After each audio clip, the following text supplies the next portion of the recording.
Welcome to the testing world. In previous session, we have seen how we can go for data-driven testing, and we have seen the different data sources. We have seen with the Notepad, we have seen with the Excel, we have seen with the grid. Now I'll show you one more step with the name data sync. Okay, what is the use of data sync? So that is opposite of the data source. Data source is used to fetch data from the external file. Means it is input the data, it is taking the data from the external file. But after executing your test case, if you want to save some data to external file, so we can use data sync test step. Okay, how it will work? Let me just go there.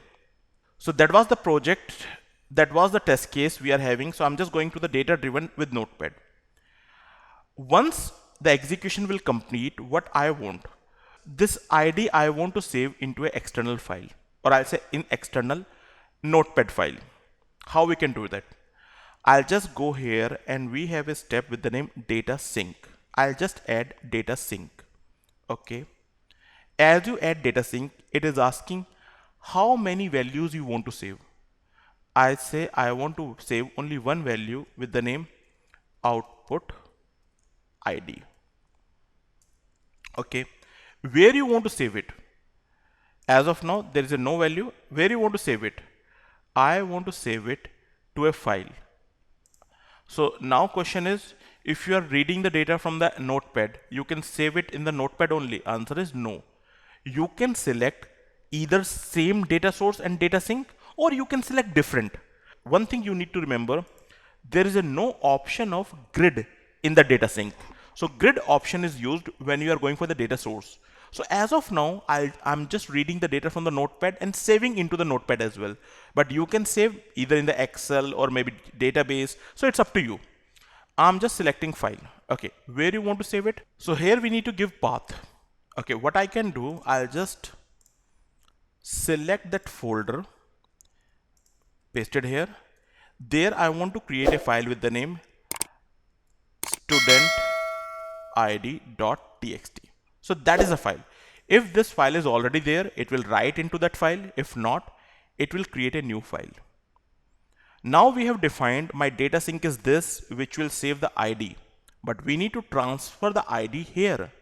So how we can do that? If you remember property transfer, I'll just go to the add student. This ID I want to transfer to data sync. In which property? In the data sync, we have a property with the name output ID. Okay, so we made this transfer, that is done. Now everything is done. Let's execute this. And you will notice a problem over here. Let me just do it. I'll just execute it.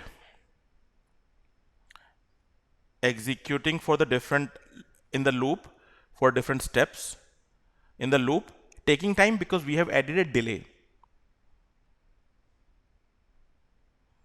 So it executed and pass. Okay, let's check my file ID is saved to the file or not. Let's check it over there. Just go there. There is a file. I try to open it. We are getting only one ID. Why? Okay, let's see. It executed 10 times. So just go here. First time ID was 9911. Second time ID was 912. Then we have 913. But it saved only last ID. Why it happened? Let me show you the last ID here. So that is the last ID will be generated, 189920, and it saved only one ID, which is 189920. Why this is happening? Why it is not saving all the IDs? My loop executed 10 times, so it should save 10 ID. Yes, it should save 10 ID, but we have done a problem here. We have done a mistake here.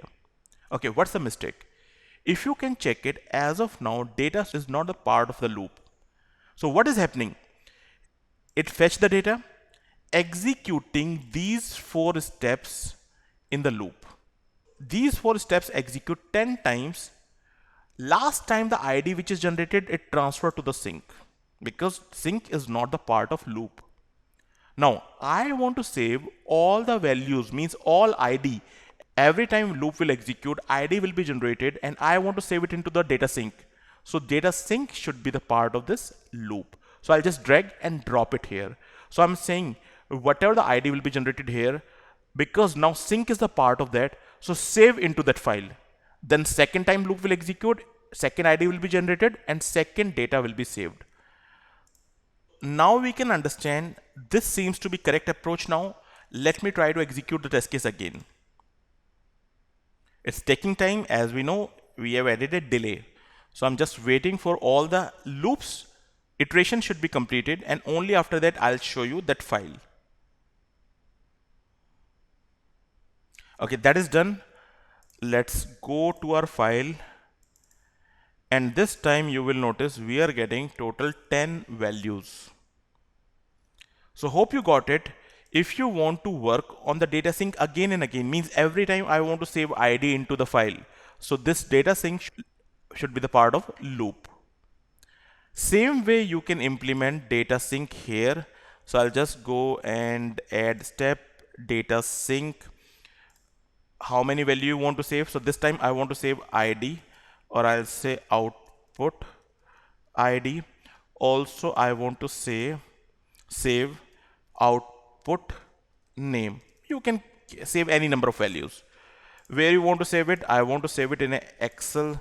Which Excel? So again I'm just giving the path,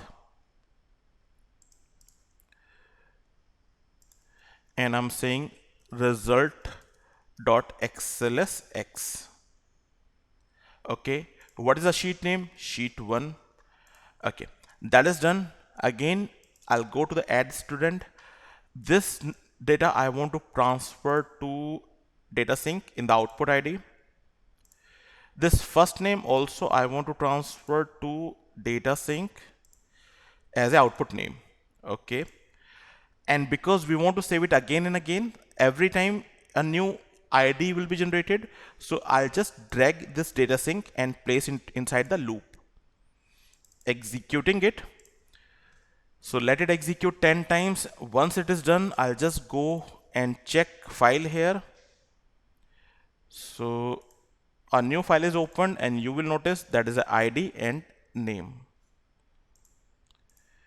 So here we have seen how we can implement data driven testing, and now we are not only taking data from the file, we are saving the data into the external file. So here we learned 3 steps: data source, which is fetching data from the external file; data sync, which is writing data to the external file; data source loop is just executing the loop. One more thing I want to explain here. In data sync you will not get grid option, because grid is to define data here. So in data source you will get it, but in data sync you will not get it. So that's all we have for this session. Thanks for watching this video.